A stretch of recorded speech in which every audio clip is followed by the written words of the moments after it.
Hi all. आप सभी का इस चैनल इन्वेस्ट वाइसली में बहुत बहुत स्वागत है। जैसे कि आज की वीडियो का टाइटल है गोल्ड इन्वेस्टमेंट, तो हम आज बात करेंगे कि जो गोल्ड के जो प्राइस अभी मार्केट में चल रहे हैं, क्या उस प्राइस पे गोल्ड खरीदना चाहिए या नहीं। और क्या अभी जो मार्केट में जो प्राइस है गोल्ड के, क्या वो कुछ वार्निंग सिग्नल्स दे रहे हैं कि गोल्ड अभी अंडर वैल्यूएशन में है, या फिर आगे उम्मीद है गोल्ड के प्राइस इंक्रीज होंगे, या फिर ये है कि अभी वार्निंग सिग्नल पर है कि अभी परचेज़ नहीं करना चाहिए। तो अब उन्हीं सब चीज़ों को डिटेल एनालिसिस से समझेंगे। तो जैसे कि आप ये एक्सेल शीट देख रहे हैं, यहाँ पर दो चीज़ें हैं, ईयर एंड प्राइस। तो एक सेपरेट बुक में ले लेते हैं यहाँ पे। तो जो ये डेटा है यहाँ पे, जैसे 1964 के गोल्ड के प्राइस से है 63 रुपीज़, ये पर 10 ग्राम के लिए है। और ये जो डेटा है, ये साइट है बैंक बाजार, उस साइट से लिया गया। मैं आपको दिखा देता हूँ इसका सोर्स, बैंक बाजार .com से ये हिस्टोरिकल डेटा लिया गया। तो हिस्टोरिकली 1964 में गोल्ड का प्राइस 63 रुपीज़ था। फिर ये 1965 में 71 हुआ, 1966 में 83 हुआ, और फाइनली 2020 में अभी ये 47,000 के अराउंड चल रहा है। तो आप देखेंगे कि 1964 से लेके अभी तक गोल्ड ने अच्छा रिटर्न दिया है।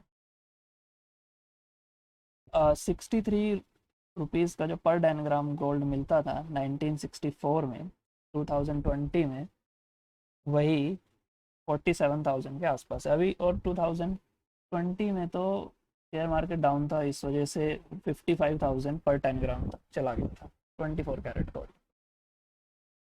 ठीक है, तो अब हमारे सामने बड़ा चैलेंज ये है कि अब ये पता कैसे करें कि अभी के वैल्यूएशन सही हैं या नहीं है। इस चीज़ के लिए हम हिस्ट्री के प्राइस को एनालिसिस करने वाले हैं कि हिस्ट्री ने अभी तक हमें क्या बताया है। और इस चीज़ का पता करने के लिए हम करेंगे ये कि अगर हम हिस्ट्री में ख़रीदते गोल्ड को, तो सपोज़ ये करते कि 1964 में हम गोल्ड ख़रीद लेते, सपोज़ 63 का जो उस टाइम प्राइस था पर 10 ग्राम के लिए। तो 64 में ख़रीद के 65 में अगर हम बेचते तो हम कितना प्रॉफिट कमा लेते। और सिमिलरली 1965 में खरीद के 1966 में बेचेंगे, फिर 1966 में खरीद के 1967 में बेचेंगे। इस तरह से एक एक साल में खरीद के बेचेंगे और बेचते रहेंगे, और देखेंगे कि कितना कितना प्रॉफिट पर ईयर आता है। तो यहाँ से हमें क्लियरली पता लगेगा कि अगर हम 1964 में 63 रुपीज़ में खरीदते और 1965 में उसे बेचते, तो हमें 13% रिटर्न एनुअली आता। अगर हम 1965 में खरीद के 1966 में बेचते तो हमें 16% एनुअली आता रिटर्न। और सिमिलरली ये आगे चलता रहता। अगर हम 2019 में खरीदते 35,000 रुपये पर 10 ग्राम गोल्ड को, और 2020 में बेचते तो हमें 33% का रिटर्न आता। ओके, सो अच्छा, ये यहाँ पर 21 से इग्नोर भी करेंगे अभी के। तो 33% का रिटर्न अभी आता। आप इसको अभी 2020 का ही रिजल्ट समझे, 2020 का ही, ऐसे भी 21 है, लेकिन ठीक है, तो पुराना वाला ही रेट रहने देते हैं। इस 48,651।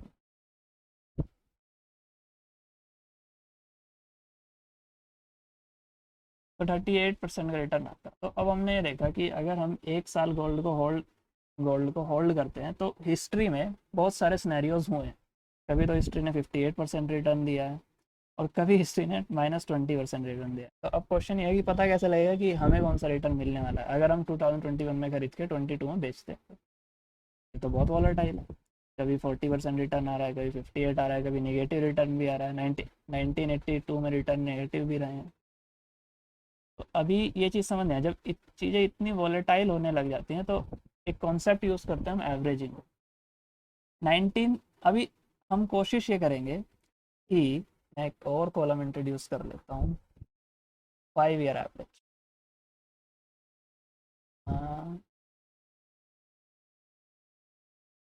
5 ईयर एवरेज का मतलब क्या है? ये जो प्राइस है ये एवरेज है 5 ईयर्स का। कौन से 5 ईयर्स का? सपोज 1967 में ये प्राइस लिखा 119 which is an average one. किसका? 1965, 1966, 1967, 1968, 1969। इन 5 ईयर्स का एवरेज 119। अब एवरेज किया क्यों?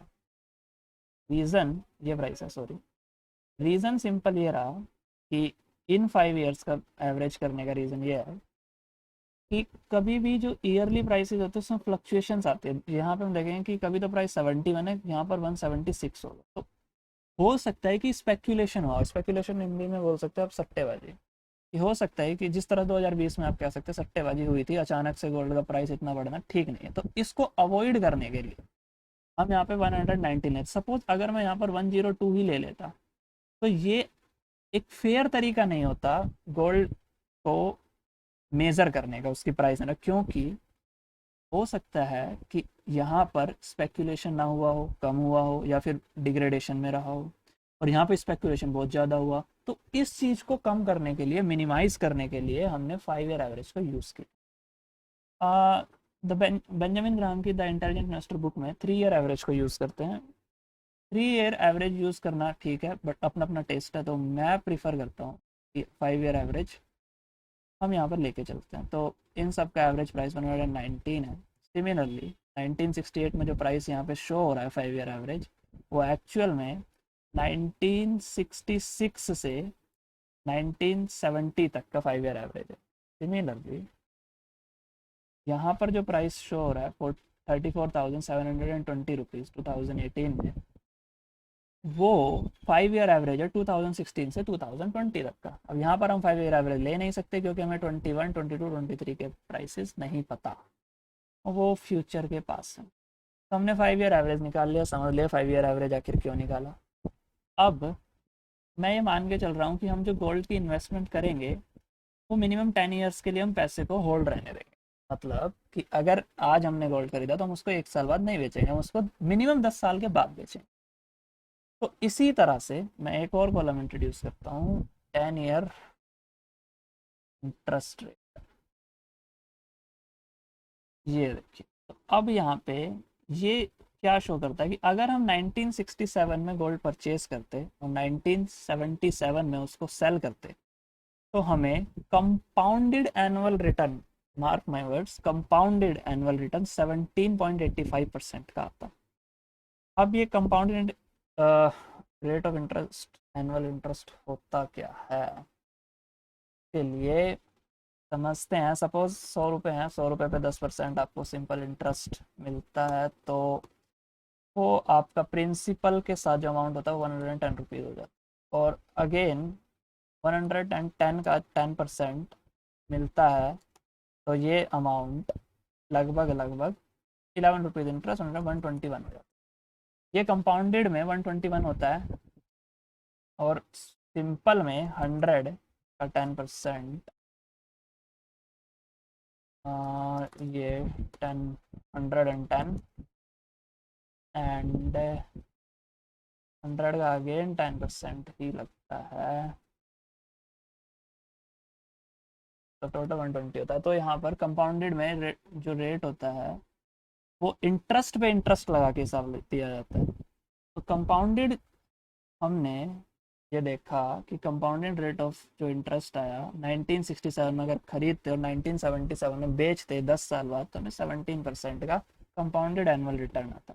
सिमिलरली अगर 1968 में खरीद के 78 में बेचते तो 18%, 69 में खरीद के 79 में बेचते तो 20%। सिमिलरली अगर हम 2008 में परचेज करके 2018 में बेचते गोल्ड को, जो कि 12,500 पे हम 2008 में खरीदते और 2018 में उसको 31,000 रुपये पे बेचते, तो हमें 10% एनुअल रिटर्न आता। तो हमने ये देखा कि यहाँ पर जो सबसे बेस्ट ईयर था गोल्ड खरीदने का 10 ईयर के टाइम के लिए होल्ड करने के लिए गोल्ड को, तो वो 1971 था, जहाँ पर रेट ऑफ रिटर्न, जो रेट ऑफ रिटर्न जो गोल्ड ने दिए हैं वो 21% दिया बेस्ट ईयर। और सबसे बेकार ईयर था 2% जहाँ पे इंटरेस्ट रिटर्न 1990, मतलब 1990 में जिसने गोल्ड खरीद के में बेचा उसने सिर्फ 2.43% रिटर्न कमाया। Highly volatile. ओके, तो अब हमें समझ आ गया कि अगर हमें 10 ईयर के लिए होल्ड करना है इस गोल्ड को, तो हिस्ट्री ने बोला है कि 1971 जो ईयर है वो बेस्ट ईयर है गोल्ड परचेज करने का, बेस्ट ईयर था गोल्ड परचेज करने का। ठीक है, ओके। अब हम ऐसा करते हैं कि इसको 20 ईयर्स के लिए होल्ड करें। ठीक है, चलिए 20 ईयर्स के लिए होल्ड करते हैं। तो हमने 1967 में गोल्ड खरीदा एंड 1977 में ना बेच के 1987 में बेचा, तो हमने कमाया 16%। सिमिलरली 1968 में खरीदा और 1988 में बेचा तो कमाया 16%। थोड़ा पॉइंट का फ़र्क है 20 ईयर रिटर्न में। इसी तरह से हमने 1998 में खरीदा और 2018 में बेचा तो हमने कमाया 10% रेट ऑफ इंटरेस्ट। तो यहाँ पे हमें बेस्ट ईयर 20, अगर हमें 20 साल के लिए गोल्ड को होल्ड करना है तो बेस्ट ईयर निकल गया 1967। 1967 में जिसने गोल्ड खरीदा और 1987 में उसने बेचा, 20 साल टाइम होरिजन में उसने सबसे ज़्यादा मुनाफा कमाया। और लॉस्ट ईयर रहा 1982, जिसने 1982 में परचेज करके 2002 में बेचा है उसने सिर्फ 5% रिटर्न। सिमिलरली 30 ईयर्स के लिए देखते हैं। अब 30 ईयर्स के लिए ये हुआ कि 1967 में उसने गोल्ड परचेज किया और 1977 में नहीं, 87 नहीं, 97 में बेचा, मतलब 30 साल बाद उसने गोल्ड को बेचा तो उसने 12% रिटर्न कमाया। सिमिलरली 1968 में खरीद के 1998 में तो 12% कमाया। उसी तरह से यहाँ पे 1988 में खरीद के 2018 में बेचा तो उसने 8% रिटर्न। तो 30 ईयर्स में जो बेस्ट ईयर निकल के आया हुआ है 1967, best purchasing year for gold. And यहाँ पर जो 1987 था वो रॉस्ट ईयर था, मतलब वहाँ पे रिटर्न बहुत कम बने 30 ईयर के लिए अगर आप गोल्ड को होल्ड करते हैं। फिर देखते हैं 40 ईयर होल्ड करके, 40 ईयर में होल्ड करके देखा तो बेस्ट ईयर निकल के आया 1971। तो अब मुझे नहीं लगता 40 ईयर से तो कोई होल्ड करेगा, क्योंकि मैं आप जैसे सपोज मैं अपने 20s में हूँ तो 40s तक रिटायर हो जाते हैं, उसके बाद फिर इन्वेस्टमेंट करना कर भी सकते हैं कई लोग, बट प्रेफरेबल नहीं है कि इन्वेस्टमेंट करके फिर अब आप कमाओगे क्या, मतलब मज़े क्या करो। तो ये 40 ईयर तक का डेटा है। बाकी 50 ईयर का भी डेटा है कि 50 साल के लिए होल्ड किया तो ये कुछ इंटरेस्ट रेट आए हैं। तो देखने में ये आया कि 1967 बेस्ट ईयर था गोल्ड खरीदने में। 20 ईयर और 30 ईयर होल्ड करते हैं तो, और ये बेस्ट लगभग लगभग बेस्ट के करीब था अगर 10 ईयर के लिए होल्ड करते, 10 ईयर के लिए होल्ड करते हैं और 40 ईयर के लिए। तो कहने को तो 1971 भी है बेस्ट ईयर, दो 1971 के लिए बोलते हैं 10 और 40 ईयर्स के लिए जो कर रहे हैं, और 20 और 30 कर रहे हैं वो 1967 को बेस्ट ईयर बोलते हैं गोल्ड खरीद। अब तो हमने क्या किया, ठीक है हम 1967 को बेस बनाने वाले हैं, क्योंकि 1967 ही एक ऐसा ईयर मिल रहा है जहां पर गोल्ड खरीदना सबसे बेस्ट है। अब हम बात करते हैं, देखिए यहाँ पर 10% रेट ऑफ इंटरेस्ट आ रहा है 10 ईयर के इंटरवल में, जो रेट ऑफ इंटरेस्ट इतने आ रहे, तो मैंने क्या किया इन सब का मिडेन निकाल लिया। मिडेन कैलकुलेट करा तो देखा कि ये 11% आ रहा है। कि मिडेन एवरेज नहीं होता, आपकी इन्फॉर्मेशन के लिए बता दूँ जिन्हें नहीं पता हो, एवरेज से डिफरेंट चीज़ है मिडेन। सॉर्ट ऑफ अभी के लिए आप ऐसा समझ सकते हैं कि लगभग लगभग सेम चीज़ है। तो ये 11% आया, यहाँ पे 20 ईयर का 9% एंड यहाँ पे भी 9%, 40 ईयर्स में 11% चला जाता। अगर आप एवरेज रिटर्न की बात करें 10 ईयर, और होना भी यही चाहिए लगभग, क्यों, क्योंकि देखिए गोल्ड कोई परचेज करता है, गोल्ड एक लग्जरी आइटम है।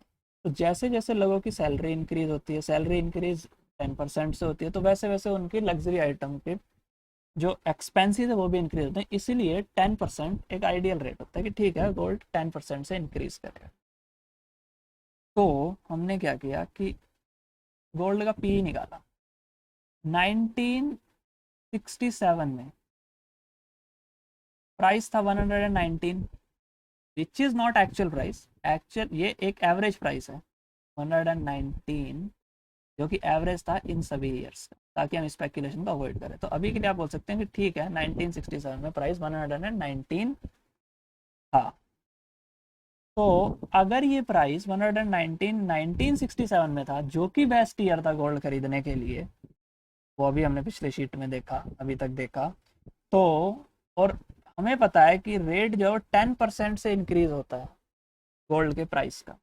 तो अगर गोल्ड 10% से इंक्रीज हो रहा है, तो 1967 में अगर ये 119 है, 1968 में इंक्रीज होकर 10% से 162 हो जाएगा, फिर इंक्रीज होकर 176 हो जाना चाहिए था, 1970 में 184, और उसी तरह से इसको इंक्रीज हो के no, this is not, this is an actual price, this one 1967 में 119 था, तो इसका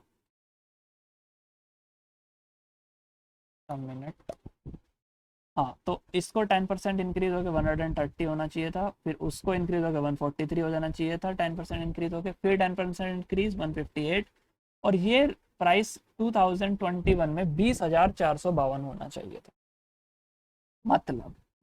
मतलब ये कि 1967 एक बेस्ट ईयर था गोल्ड खरीदने के लिए, तो उसके हिसाब से अगर हम 10% प्राइस को इंक्रीज करते जाएं, तो 2020 में कितना प्राइस होना चाहिए था? वो था 20,452, 20,452 रुपीज पर 10 gram for 24 carat of gold. लेकिन एक्चुअल में प्राइस तो 47,000 चल रहा है। अब क्या करें? तो इसका मतलब कहीं ना कहीं गोल्ड अपने जो हिस्ट्री के जो पैटर्न है और जो जिस हिसाब से उसको बढ़ना चाहिए, उसको उसने ब्रेक किया। तो हमने यहाँ पे एक रेशो को इंक्रीज किया, जिसको गोल्ड पी बोल सकते हैं, कि गोल्ड का पी किस तरह से, और यहाँ पे पी जो प्राइस है जो मार्केट में अभी चल रहा है, वो प्राइस है, पी लेता हूँ गोल्ड पी। तो ऊपर जो ऊपर वाला जो प्राइस है वो मार्केट प्राइस है जो कि चल रहा है, और ई मतलब एक्सपेक्टेड प्राइस, कि क्या प्राइस एक्चुअल में होना चाहिए था। तो तो इनको थोड़ा सा शफल कर लेते हैं, मिनट।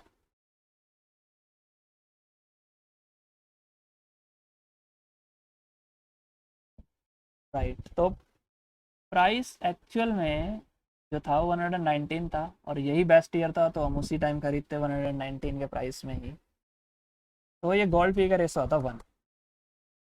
ओके, तो अभी ये 162 इसका एक्चुअल प्राइस था 1968 में। ये एक्चुअल प्राइस, ये भी 5 ईयर एवरेज है, एवरेज इसलिए है क्योंकि स्पेकुलेशन अवॉइड करना था। तो 1968 में 5 ईयर एवरेज प्राइस 162 था, जो कि होना 130 चाहिए था। इसका मतलब जब हमने इस रेशो को निकाला तो कैलकुलेट किया 1.23 और सिमिलरली इस तरह से कैलकुलेट 1.2 टू 1.61।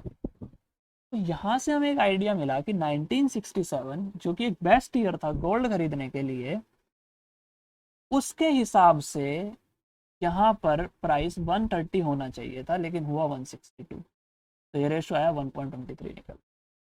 तो अब देखते हैं कि ये रेशो मैक्सिमम गया कहाँ तक है। ये गया 3.30, 3.55। इसका मतलब ये रेशो 3.55 तक गया है, मतलब 1988 में ये रेशो 3.55 है, जिसको हम गोल्ड पी बोल रहे हैं। और अभी ये रेशो जो करंटली चल रहा है वो चल रहा है 2.30। ओके, नाउ तो हमने ये पूरा कैलकुलेट कर लिया। इस रेशो को 1 होने का मतलब है कि वो बेस्ट टाइम है गोल्ड खरीदने का। तो क्या ये रेशो पिछले 10 सालों में, 10 साल मतलब 2021, 2011 से 2021 में 1 के कितने क्लोज रहा है? ये है 2011 एंड ये है 2021। तो हम यहाँ देखेंगे कि 2011 में जो एक रेशो था वो 3.34 था, और ये मिनिमम रहा 2.04 2018। तो पिछले 10 सालों में भी ये 1 के क्लोज नहीं आया। इसका मतलब जो प्राइस 1967 में था उतना बेस्ट प्राइस पिछले 10 सालों में भी नहीं है। यहाँ से ये बात हमें क्लियरली पता लगा। अब जब गोल्ड पी जनरेट हो गया है तो अब हम आगे की बात करते हैं कि देखिए यहाँ पे अभी ये माना जा रहा है कि मैंने मैक्सिमम जो गोल्ड का पी जो ऑब्जर्व किया वो आया 3.55। Let's take a look.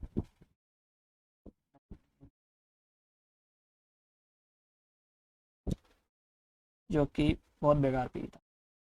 तो हमने देखा कि भाई 3.55 मैक्सिमम पी गोल्ड का हिस्ट्री ने ऑब्जर्व किया है, हिस्ट्री ने ऑब्जर्व, और मिनिमम 1 उसने ऑब्जर्व किया है। और 1 तो एक बेस्ट है, 1 से नीचे चला जाए तो और भी बेस्ट है, वैसे जा नहीं सकता या फिर फ्यूचर में क्या होगा कोई नहीं पता, बट हिस्ट्री ने कभी 1 से नीचे पी नहीं देखा और 3.55 से ऊपर नहीं देखा। तो मैंने क्या किया कि यूनिटरी मेथड से 1 के पी 1 से लेके 4 के पी को, लाइक इधर 1 से 4 के पी, सिमिलरली इधर यस 1 से 4 के पी को डिस्ट्रीब्यूट किया और ये माना कि 1 पर जो 1 का पी होगा और अगर उस टाइम हम खरीदते हैं गोल्ड को तो 14% रेट ऑफ इंटरेस्ट मिलेगा।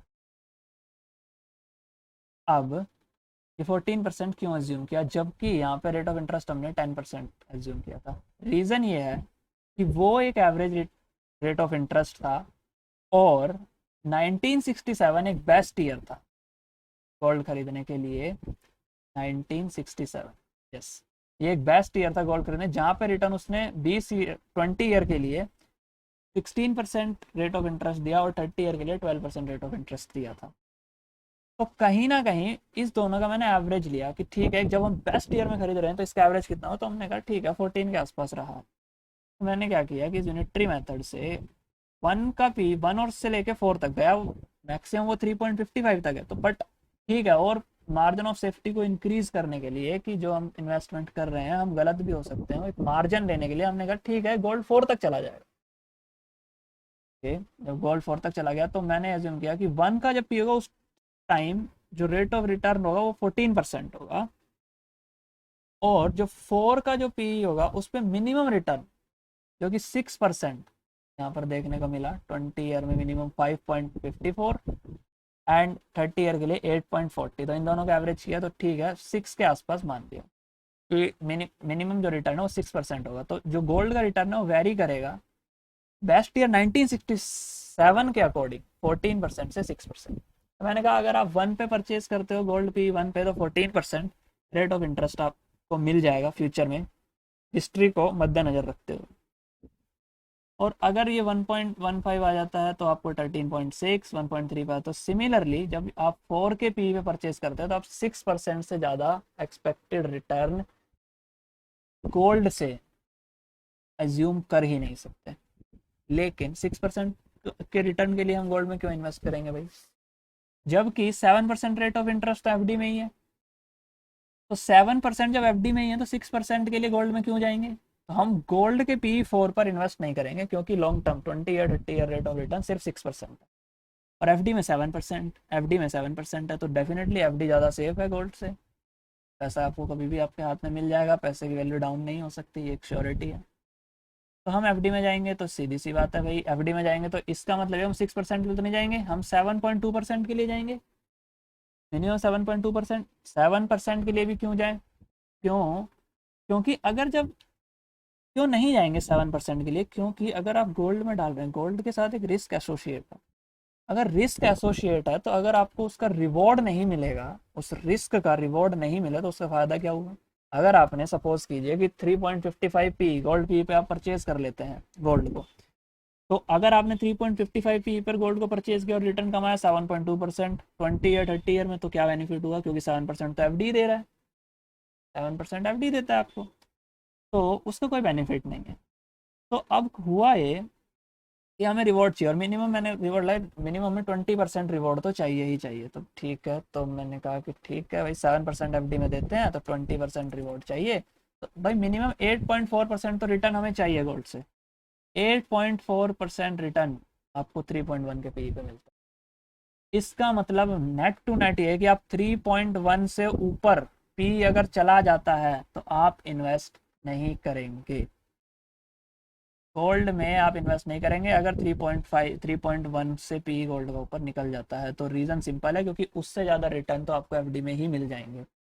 हाँ, 3.1 से नीचे तो आप गोल्ड में इन्वेस्ट कर सकते हैं। तो क्या सारा पैसा 3.1 के पी पे निकाल ले आए, 1 के पी का वेट ना करें? ऐसा नहीं है। अभी हम इसको और आगे समझें। हाँ, तो अभी जो ये ब्लू है तो इसमें हमने कहा कि ये ठीक है। यहाँ पर मार्जिन ऑफ सेफ्टी जो है वो सिर्फ 2.5% एसजीबी, जो गोल्ड बॉन्ड आपको इंटरेस्ट रेट देता है एसजीबी से, सिर्फ वही लिया गया है। यहाँ पर हमने मार्जिन ऑफ सेफ्टी को और बढ़ा दिया। इस केस में ये डिफरेंट केस है, ये सिनेरियो 1 था, ये सिनेरियो 2 है। यहाँ पर मार्जिन ऑफ सेफ्टी हमने 4.5% कर दिया। मार्जिन ऑफ सेफ्टी होता क्या? मार्जिन ऑफ सेफ्टी होता है कि जितनी भी एनालिसिस हम कर रहे हैं हो सकता है हम गलत हो, गलत कोई भी हो सकता है।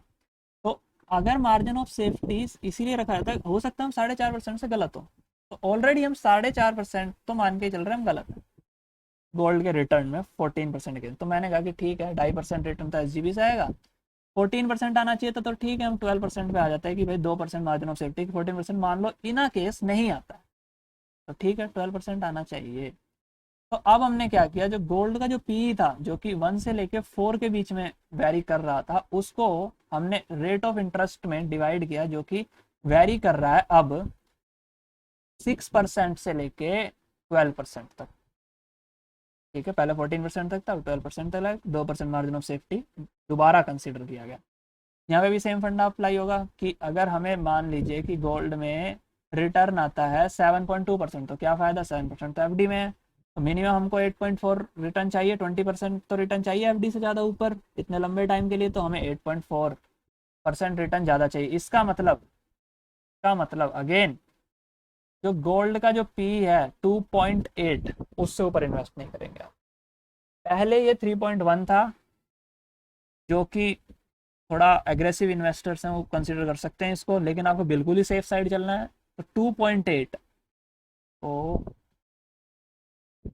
या 2.8, तो आप 2.8 गोल्ड के पी से ऊपर इन्वेस्ट नहीं करें तो अच्छा। उसके बाद अब हमने एक सिनेरियो देख लिया कि अगर आप बिल्कुल सेफ साइड चलते हैं तो आप गोल्ड के पी 1 से लेकर 2.8 के बीच में ही इन्वेस्टेड रहेंगे, उसके बाद आप गोल्ड के मार्केट से बाहर हो जाएंगे। तो अभी ये सिनेरियो निकल के आता है। अभी हमने क्या किया, हमने एक और यूनिटरी मेथड का इस्तेमाल किया। हमने कहा कि ठीक है हम 1 से लेकर 2.8 तक गोल्ड के पी पर इन्वेस्टेड रहेंगे।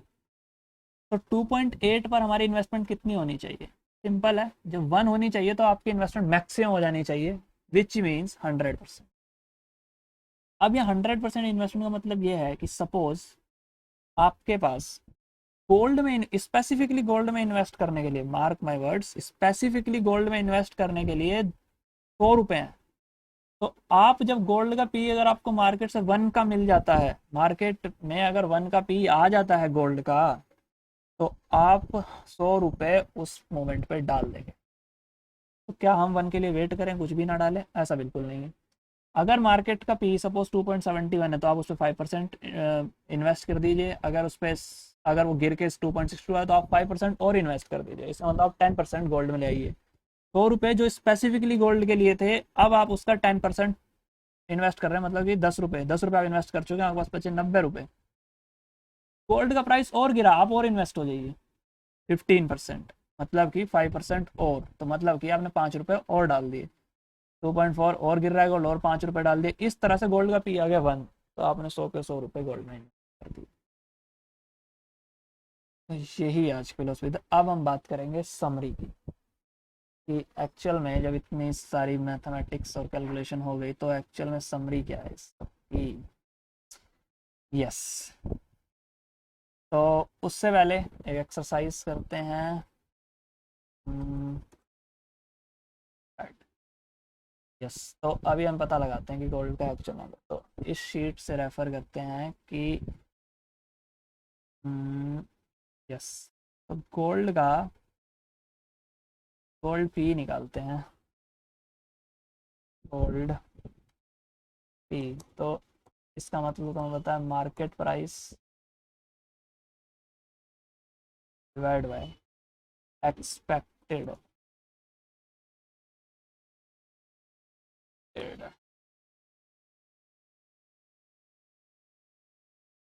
Expected price. तो बोल सकते हैं कि अभी जो प्राइस है 47,000 है, और एक्सपेक्टेड प्राइस होना कितना चाहिए था।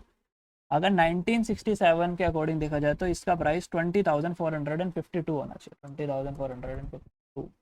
तो ये गोल्ड का पी अभी जो मार्केट हमें दे रहा है वो आ जाएगा 47,000 डिवाइड बाई 24/2, 2.29। तो अभी जो मार्केट में, जो इस टाइम जब मैं वीडियो बना रहा हूँ, मार्केट में पी चल रहा है 2.29 का, और 2.29 पे वो कितना इन्वेस्ट करना है वो हम इस शीट से जानेंगे। 2.29 मतलब 26 से ज़्यादा 30, लगभग और 25 से 30% इन्वेस्टमेंट गोल्ड में इस टाइम लेके आ जानी चाहिए इस प्राइस पे। तो क्या गोल्ड इससे ऊपर जा सकता है 47,000 से? बिल्कुल जा सकता है। क्या हिस्ट्री में इससे गया है? अगर आप हिस्ट्री को साक्षी मानते हैं, हिस्ट्री को विटनेस मानते हैं, तो देखते हैं कि गोल्ड का मैक्सिमम कितना गया था। गोल्ड का मैक्सिमम यहाँ पे देखो 3.55 पी गया है। इसका मतलब क्या है, होना चाहिए 20,452, लेकिन इसको ये 3.55 हिस्ट्री ने ऑब्जर्व किया है। इसका मतलब गोल्ड 72,000 तक जाने की कैपेसिटी रखता है।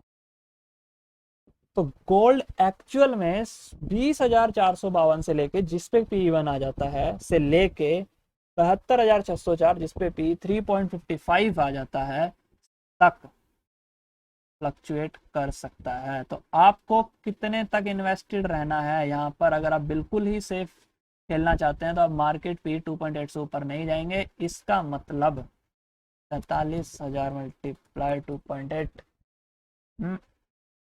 20,452 मल्टीप्लाई 2.8, 57,265। 57,000 से ऊपर अगर गोल्ड का प्राइस हो जाता है 2021 में, तो आप गोल्ड में इन्वेस्ट ना करें।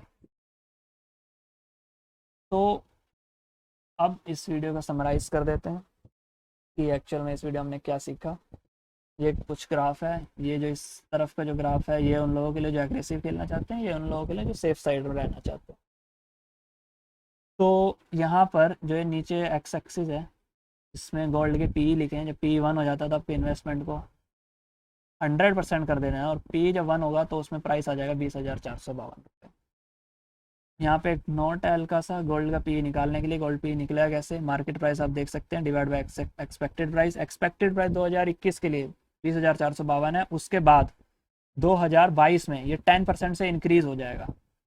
का मतलब अगर एक्सपेक्टेड प्राइस 20,452 है तो 2021 में, फिर 2022 में 22,000 है। तो हर साल ही अपडेट होता रहेगा एक्सपेक्टेड प्राइस। तो गोल्ड पी आप जब निकालें तो उसका ध्यान रखें कि जो गोल्ड का जो पी है अभी 2021 के लिए 20,452 रुपये है पर 10 ग्राम 24 कैरेट के लिए, और मार्केट प्राइस जो अभी है वो 47,000 है। तो उससे आपका गोल्ड पी आ जाएगा, और उससे आपका गोल्ड पी आ 2.29। तो आप यहाँ देख सकते हैं कि 2.29 में वो कितना इन्वेस्ट करना है।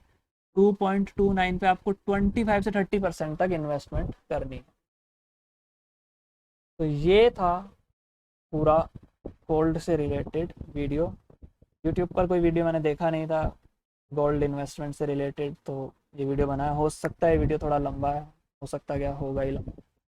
तो अगर आप इस वीडियो को देख रहे हैं तो पूरा देखें, वो समझ, अगर कुछ भी आपको समझ नहीं आया और कुछ भी आपको लगता है कि मुझसे कुछ मिस हुआ है या फिर जो एनालिसिस का तरीका वो ठीक नहीं है, इसमें कुछ और इम्प्रूवमेंट हो सकते हैं, तो आप बिल्कुल मुझे कमेंट कर सकते हैं। आपको एक दो चीज़ें मैं बता दूं कि इन सब जो एनालिसिस किया है उसमें हमने हिस्ट्री को विटनेस रखा है। अब ऐसा क्यों? क्या हिस्ट्री के अकॉर्डिंग प्राइसेस चलते हैं? ऐसा बिल्कुल नहीं है। प्राइसेस जो चलते हैं वो सप्लाई एंड डिमांड से चलते हैं। तो हिस्ट्री हमें क्या बता सकती है? हिस्ट्री हमें सिर्फ इतना बता सकती है कि जो लोगों के जो इमोशंस हैं वो किस तरह से गोल्ड में जुड़े हुए हैं। क्योंकि गोल्ड खरीदने वाले लोग पहले भी वही थे, पहले भी उनमें वही इमोशंस थे जो 1967, 64, 70s में थे। आज 2020 21st सेंचुरी में जो लोग हैं उनमें वही इमोशंस हैं। तो हिस्ट्री से आपको इमोशंस का पता लग सकता है, आपको हिस्ट्री से ये पता लग सकता है कि कितना स्पेक्यूलेशन गोल्ड में आ रहा है। तो उन सब बेसिस पर लोगों के इमोशंस वगैरह हिस्ट्री आपको विटनेस कर सकती है, उस बेसिस पर हमने पूरा एनालिसिस किया है। गोल्ड के प्राइस हिस्ट्री के बेस पे बिल्कुल नहीं चलते हैं, मैं बता दूं, ये सब डिमांड और सप्लाई का सारा खेल है। लेकिन प्राइस जो वेरी करता है, जिस हिसाब से वेरी कर सकता है, वो डेफिनेटली हिस्ट्री पे कहीं ना कहीं डिपेंड करता है। तो उसी का हमने इस्तेमाल किया हिस्ट्री का, और ये देखा कि बेस्ट ईयर कौन सा निकल के आया गोल्ड इन्वेस्टमेंट के लिए। उसके अकॉर्डिंग अभी आपको कितना परसेंटेज ऑफ मनी जो कि स्पेसिफिकली गोल्ड के लिए है, उसका कितना परसेंटेज मार्केट में आपको इस प्राइस पर गोल्ड खरीद लेना चाहिए। और अगर आप गोल्ड खरीद रहे हैं तो मेरी रिक्वेस्ट है, प्लीज़ आप SGB के साथ जाएं, सॉवरेन गोल्ड बॉन्ड, पीछे गवर्नमेंट ऑफ इंडिया इसके बैक में है, और इसमें 2.5% इंटरेस्ट रेट एनुअली आपको मिलता है, जो कि आप अगर ज्वेलरी परचेज करेंगे तो वो नहीं मिलेगा, वो आपका एडवांटेज है।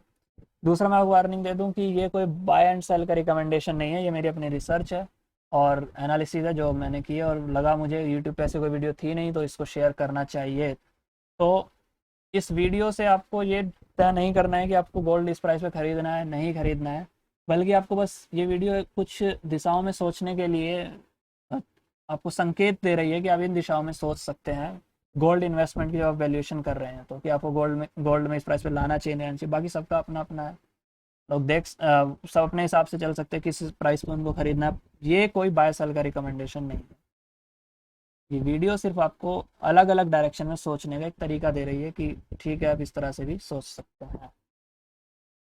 तो इस वीडियो को बाकी कुछ तो बचा नहीं, यहीं एंड करते हैं। हाँ, इस चैनल के बारे में बता दूं, इन्वेस्ट वाइसली, अभी ये पहला वीडियो है जो गोल्ड इन्वेस्टमेंट से रिलेटेड आया है। थोड़ा टेक्निकल रहेगा, जो लोग थोड़ा इस बैकग्राउंड से नहीं है, जो मैथ्स वैथ्स में थोड़ा वीक है, उनको थोड़ी दिक्कत हो सकती है।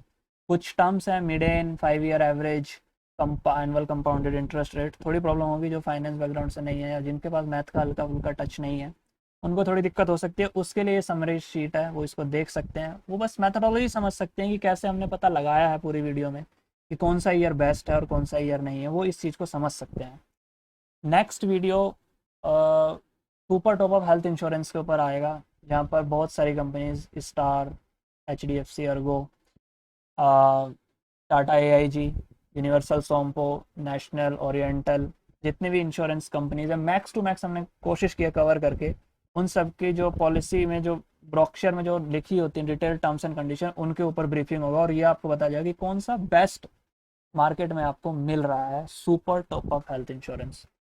तो बने रहिए and thank you so much for listening.